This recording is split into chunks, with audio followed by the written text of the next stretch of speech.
Quando o Marcos me convidou para estar aqui, eu perguntei qual era o tema, e ele falou: o tema é livre. E recentemente um aluno chegou para mim e falou assim: pela primeira vez eu vou pregar tema livre, o que eu faço? Normalmente aluno de teologia agora tem que usar esse texto e assim, né? E o que eu falei para ele é o que eu vou praticar aqui, né? A gente tem que praticar aquilo que a gente ensina. Eu falei: olha, tema livre, minha prática é pregar sobre algo que está no meu coração, algo que Deus já está falando comigo, algo que está, de alguma forma, talvez me incomodando, ou me confortando, ou me animando. Deus costuma falar com seus filhos, Deus sempre fala com seus filhos. E tem alguma coisa no seu coração que Deus está falando, ou que está te colocando uma interrogação, ou está te colocando um desafio, e isso é o que vai acontecer hoje. E a história disso começa algumas semanas atrás. Toda terça-feira de manhã nós temos devocional lá na equipe da sede da AMAS, da administração, e numa dessas terças-feiras a Ju trouxe um devocional, uma leitura do livro Jesus Não É Quem Você Pensa, do Tiago Mates. Nunca tinha ouvido falar, coincidentemente conheci ele sábado passado, teve na conferência da MB, mas aquilo me intrigou porque ela leu um texto sobre a cerimônia do lava-pés. E a cerimônia do lava-pés, ela sempre foi ela sempre mexeu muito comigo, por diversos motivos. E ali, aquele momento que a Bíblia descreve, o que acontece com Jesus, fala assim: e Jesus esvaziou-se. Sabendo que o Pai tinha enviado, Jesus esvaziou-se. E na hora que a Ju leu aquele texto, eu fiquei: mas esvaziou-se do quê? O que é esse esvaziar? Obrigado. O que é esse esvaziar? E dali surgiu uma curiosidade, uma motivação de ir atrás, de falar com o Papai do Céu, de olhar na Bíblia, e hoje, de alguma forma, isso é resultado daquela inquietação, algo que Deus tem colocado no meu coração. Esvaziou-se do quê? E talvez a pergunta mais importante: por quê? E o objetivo de hoje, o que eu queria trazer para vocês, o que eu espero que aconteça nesse tempo que a gente vai estar conversando, é que você conheça Jesus um pouco melhor. O teu melhor amigo, o meu melhor amigo, eu preciso conhecer ele muito bem. E quero provocar essa aproximação entre nós e Jesus, o conhecimento dele, com perguntas. Fazer 3 perguntas para Jesus. Com base nessa iniciativa dele, com base nessa glória que ele tem, mas ele se esvaziou, com base nessa divindade que ele é, Deus e ao mesmo tempo homem, eu gostaria de fazer 3 perguntas para Jesus, junto com vocês, e deixar que a Bíblia responda essas perguntas. A Bíblia responde a Bíblia. A grande maioria das indagações ou das lacunas que alguns textos bíblicos deixam, a própria Bíblia responde em outro lugar. A Bíblia responde a Bíblia, e essa vai ser a minha intenção nessa manhã.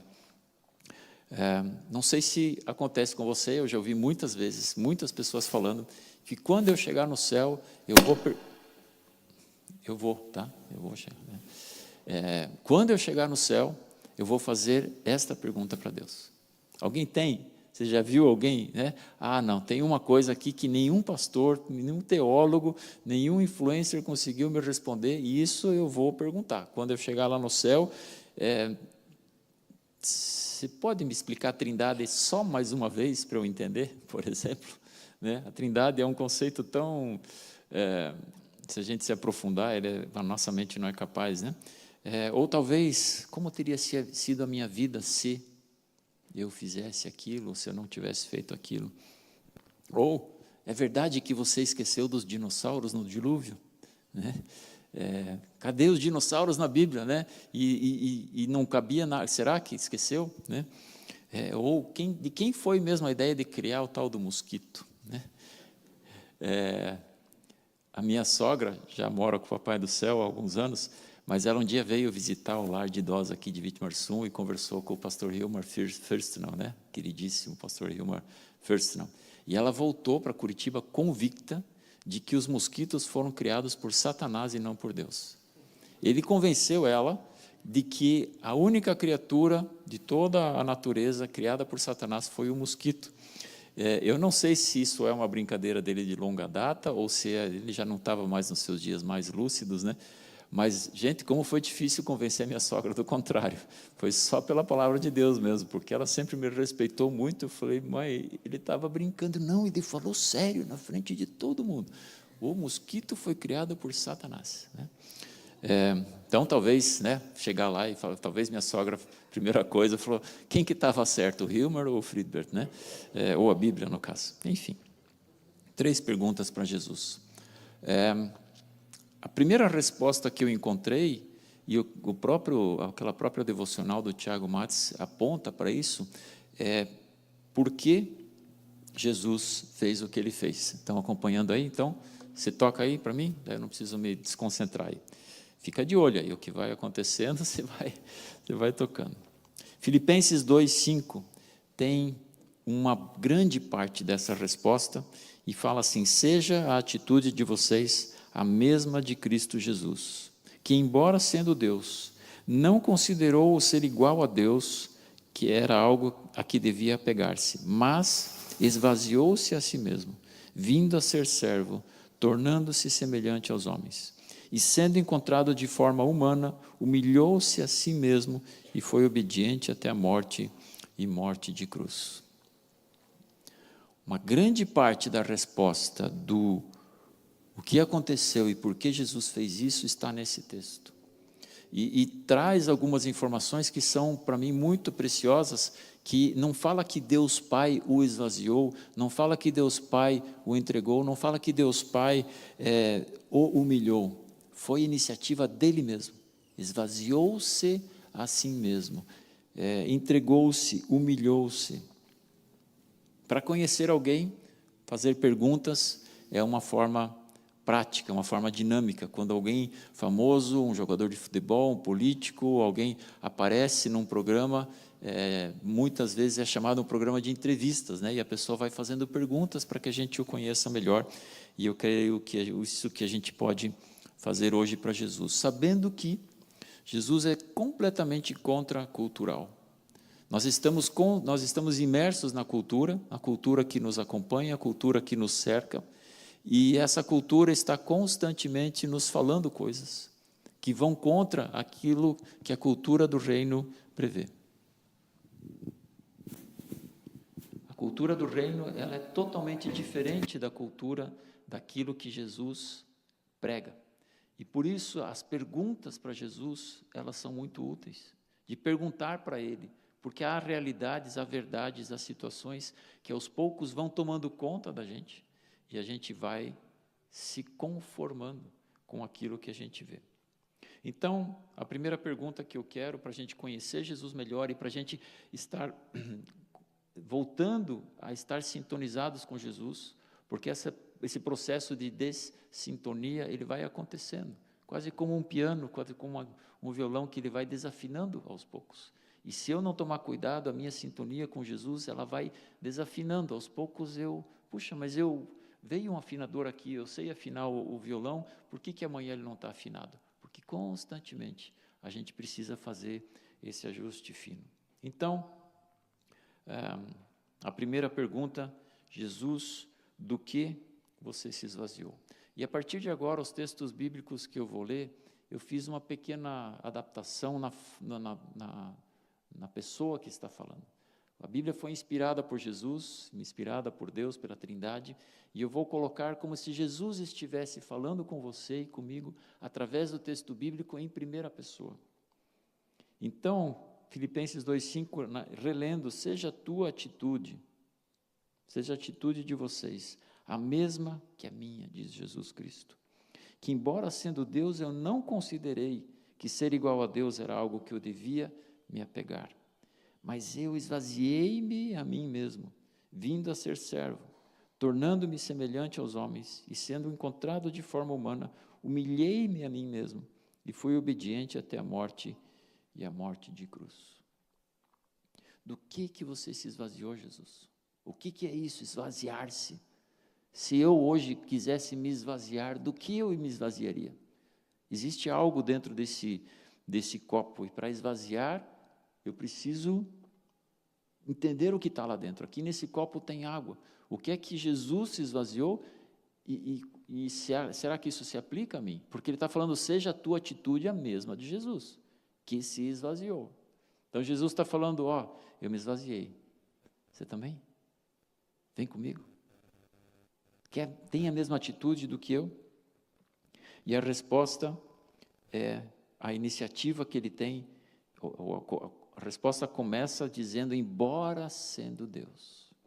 Embora sendo Deus, ele se esvaziou. E ali já tem uma dica do que é que ele se esvaziou. Porque senão o texto bíblico não diria, ele poderia ter dito, embora sendo judeu, embora sendo homem, embora sendo Deus. Então as coisas que ele se esvaziou têm a ver com essa sua divindade, com essa sua condição, essa sua situação de ser um com Deus. Wayne Grudem diz assim, Cristo se esvaziou não ao abandonar sua divindade ou algum de seus atributos divinos, mas ao assumir as limitações da humanidade.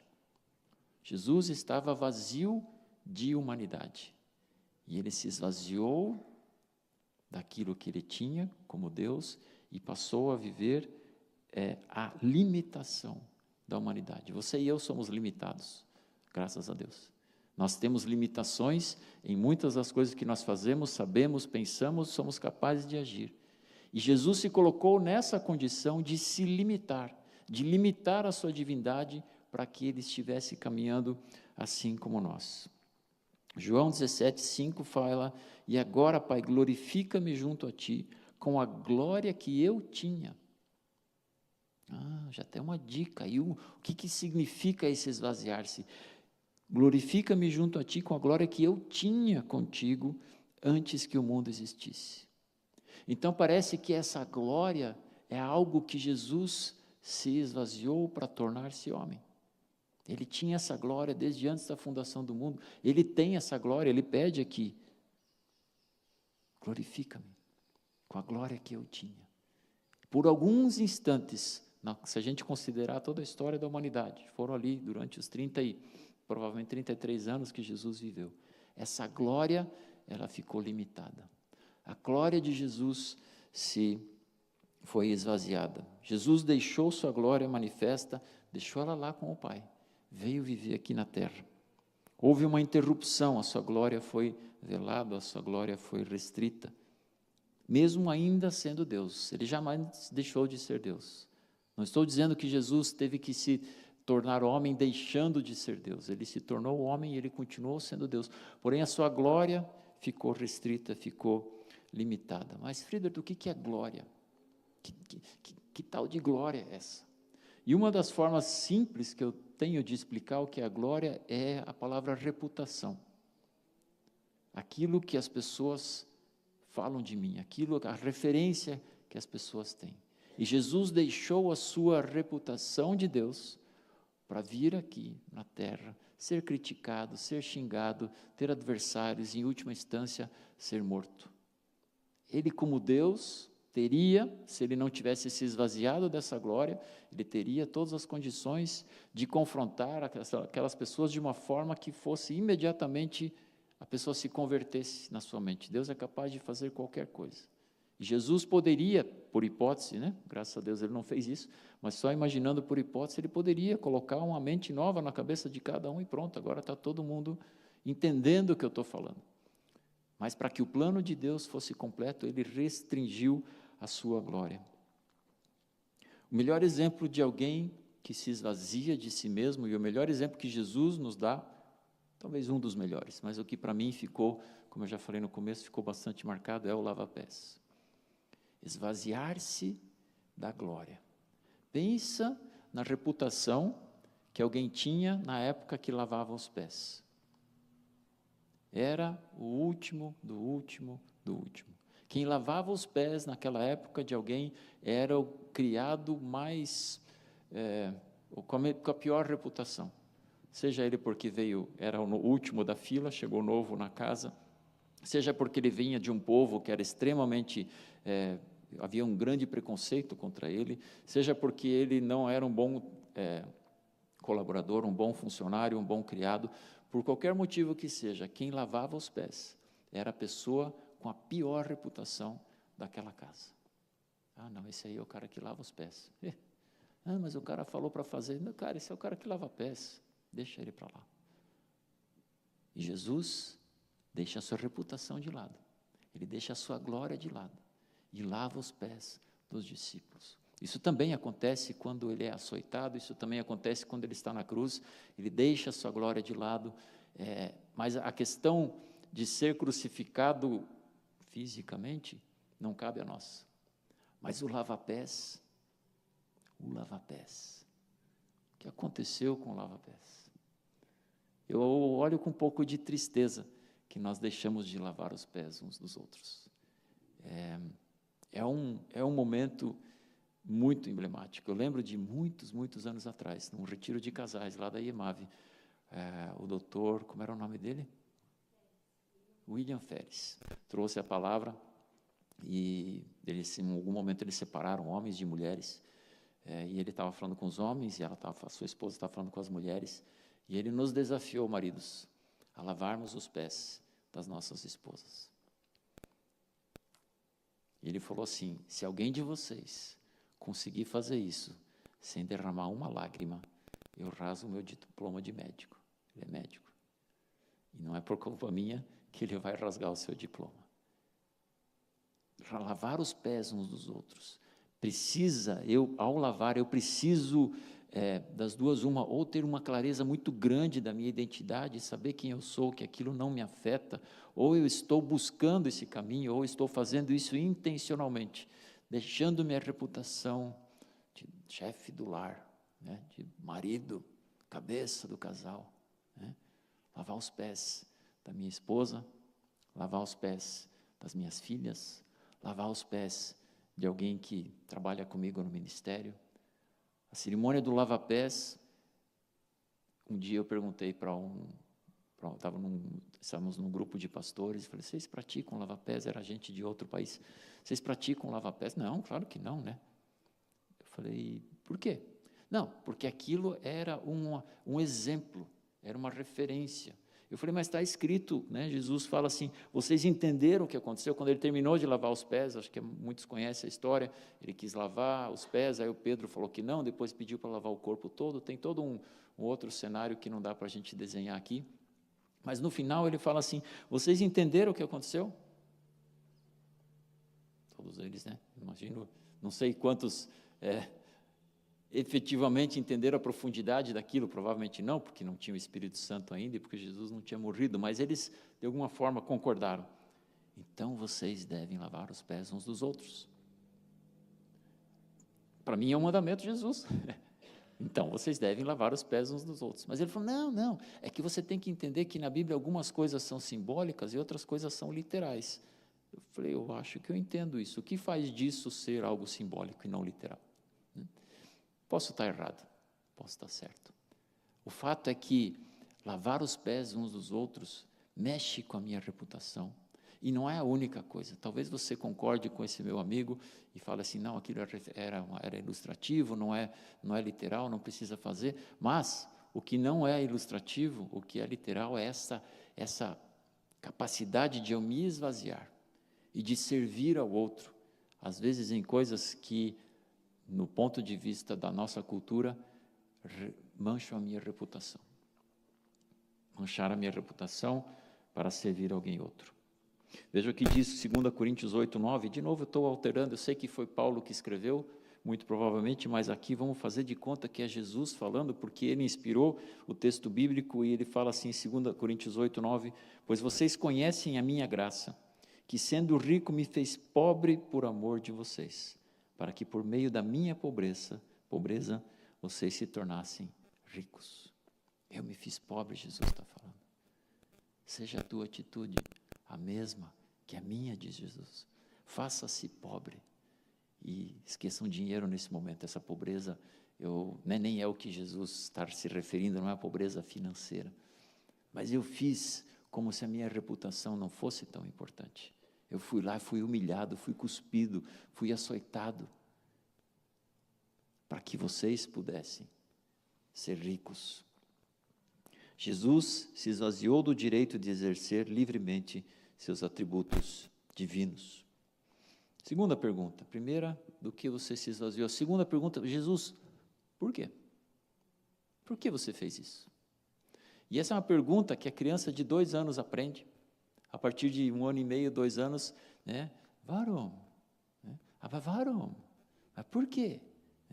E pela minha experiência, né, como eu falei das nossas filhas, começa lá pelos 2 anos e não termina até os 29, isso eu já sei, né? Mais do que isso, eu vou contar para vocês depois. Por quê? É uma pergunta intrínseca do ser humano. Quando alguém fala para você assim, agora levanta, mas por quê? Porque nós vamos cantar, faça isso, né? E se você tem um chefe, se alguém te dá uma instrução, talvez dentro de casa, nem a chefe, o marido e a esposa, fala, faça isso. Mas por quê? O porquê faz parte. O porquê me faz sair da cama de manhã. Eu não consigo sair da cama com algum destino se eu não tiver um porquê.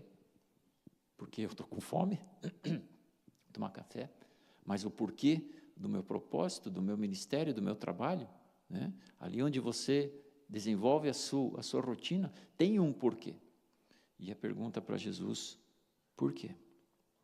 E Filipenses 2,8, inspirado por Jesus, diz, e eu me tornei em forma humana, humilhei-me a mim mesmo e fui obediente até a morte e morte de cruz. Por isso é que meu Pai me ama, continuando com João 10,17, por isso é que meu Pai me ama, porque dou a minha vida para retomá-la. Ninguém a tira de mim, mas eu a dou por minha espontânea vontade. Tenho autoridade para dá-la e para retomá-la. E esta ordem eu recebi de meu Pai. Por quê? Seja feita a tua vontade. Jesus fala lá no Getsemane, no momento onde a sua limitação humana, aquela que ele se autolimitou, que a gente falou antes, que Jesus abriu mão da sua reputação, abriu mão de alguns atributos divinos, e quando Jesus é Deus, quando Jesus é divino, ele determina as coisas da forma como ele quer. E naquele momento, ele não queria. Naquele momento ele fala, Pai, eu não quero. Dá para tirar esse cálice de mim, dá para tirar esse sofrimento de mim. E ele mesmo sabe a resposta. Jesus nunca perdeu a sua onisciência, né, a habilidade de saber todas as coisas. Mas seja feita a tua vontade. Era um momento onde a sua limitação talvez estava chegando perto do extremo. Hebreus 2,14 fala, portanto, visto que você é uma pessoa de carne e sangue, eu também participei dessa condição humana, Jesus está falando, para que, pela minha morte, eu derrotasse aquele que tem o poder da morte, isto é, o diabo, e que libertasse você, que durante toda a vida estiver escravizado pelo medo da morte. Por quê? Para libertar você do medo da morte. O medo aprisiona, a morte termina, encerra as coisas, a morte de alguma coisa ou a morte de alguém fecha aquele ciclo. E eu te libertei, Jesus está falando, do medo da morte. A obediência e amor sacrificial são marcas da vida de Jesus. Tua também? A minha também. A obediência e o amor sacrificial de fazer tudo, mesmo que eu esteja me limitando, mesmo que eu possa fazer aquilo, mas eu não vou fazer, porque eu sou obediente. Mesmo que eu possa manter a minha reputação, mas eu vou me humilhar, porque isso é ser obediente. Terceira pergunta. E aí? E as consequências disso? Para quê? Muitas vezes eu ouvi pessoas falando, e na maioria das vezes é verdade, quando acontece alguma coisa desagradável com a gente fala, por quê, Deus? Por quê? Por quê? E a pessoa fala assim, olha, a pergunta certa não é por quê, é para quê. Muitas vezes é verdade. Para que eu estou passando por isso? Aonde é que isso vai terminar? Nem sempre Deus responde. Muitas pessoas vão se encontrar com Ele sem saber para que aquilo aconteceu. Para quê? Qual era a finalidade? Qual é o propósito desse sofrimento, dessa luta, dessa viuvez, da perda precoce de alguém? Muitas vezes essa pergunta não tem resposta, mas essa que nós temos de Jesus tem. Para que você fez isso? Filipenses 2,9, de novo usando aí Jesus na primeira pessoa, por isso Deus me exaltou à mais alta posição. Romanos 5,19, complementando, logo, assim como por meio da desobediência de um só homem, você foi feito pecador. Assim também, por meio da minha obediência, diz Jesus, você foi feito justo. Para isso, para que você e eu pudéssemos ser feitos justos. Eu não sou justo, eu sou o injusto, ou eu era injusto. Pratiquei muita injustiça, todos nós praticamos, todos. Mas para que tudo isso? Para que eu fosse feito justo. E aí Hebreus, e eu fiquei, esse foi o texto que mais me tocou quando eu comecei a mudar, né?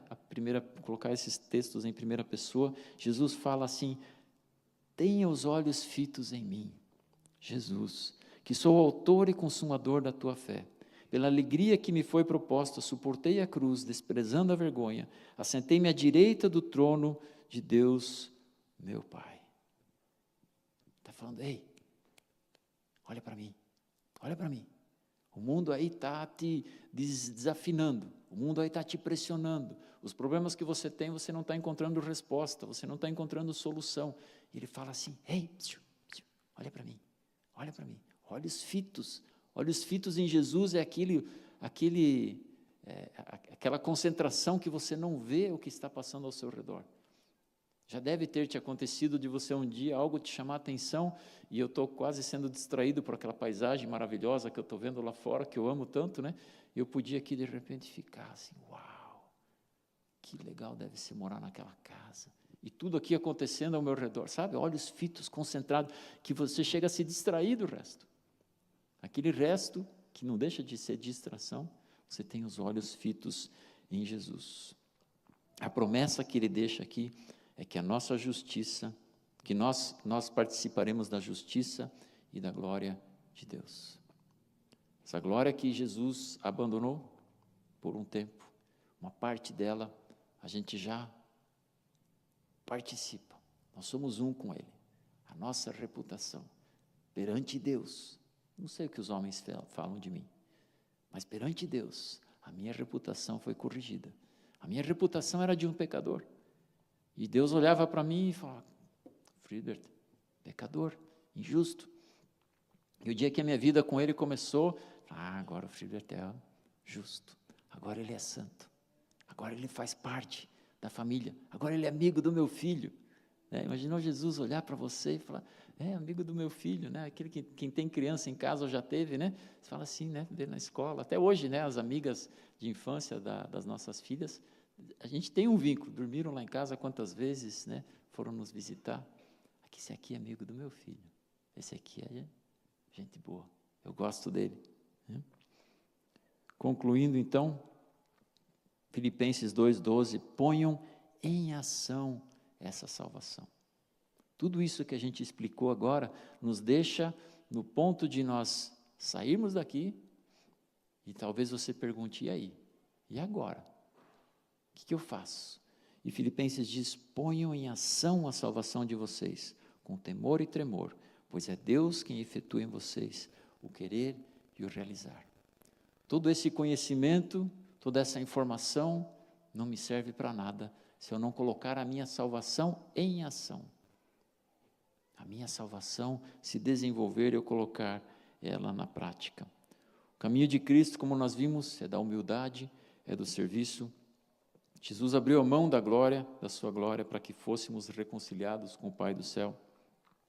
E o esvaziamento de Jesus é o que nós precisamos seguir.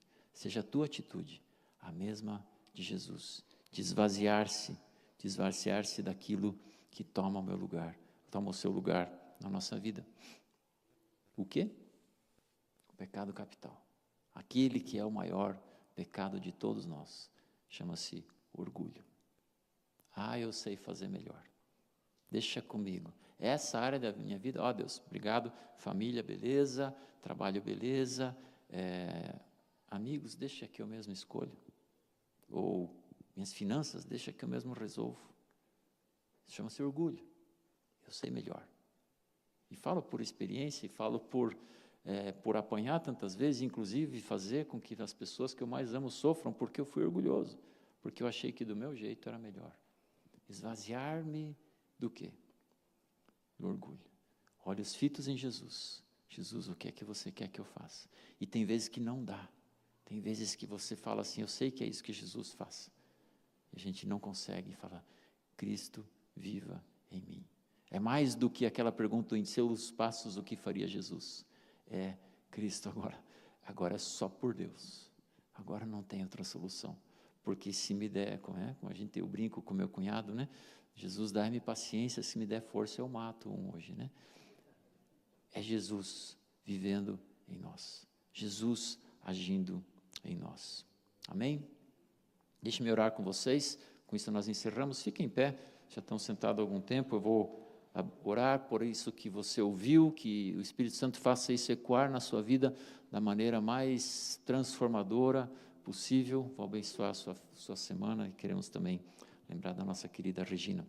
Pai querido, obrigado pelo tempo que nós pudemos estar aqui observando o que a Tua palavra fala sobre o que o Teu Filho fez. Obrigado, Jesus, pelo exemplo maravilhoso que nós temos, pelos relatos dos evangelhos que nos contam como foi a sua vida, pelos testemunhos de tantos aqui que a gente ouve e conhece, da transformação que Tu trazes para a vida das pessoas. Obrigado, Jesus, por não somente ter nos salvo, não somente ter nos resgatado da morte, não somente nos ter